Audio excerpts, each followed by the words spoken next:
Hello everyone, I am Yathachan Rajbar.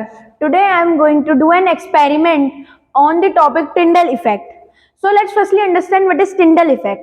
The scattering of a beam of light due to the particles present in a colloidal solution is called Tyndall effect. So we need some solutions to do the Tyndall effect. There are mainly three types of solution. The first one is a true solution, second is a colloidal solution, and the third is a suspension solution. So let's understand them one by one. So if we see in true solution, the particle size is smaller than 1 nanometer. If we see in colloid solution, then it is between the range of 1 nanometer to 1000 nanometer. And in the suspension solution, the particles are greater than 1000 nanometer. So let's do the Tyndall effect with the help of this laser light. So when I pass the laser light in the true solution, you can see the beam of light goes straight without any scattering.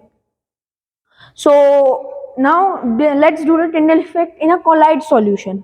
So if I pass a beam from here, you can see the scattering happens and the beam doesn't go to the other end and it stays here.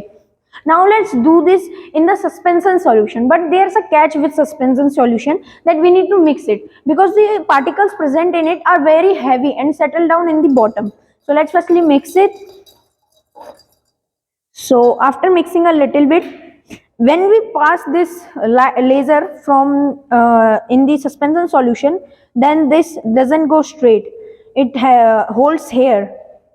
So this is what we call a Tyndall effect, and this happens in a colloid solution and a suspension solution. Thank you.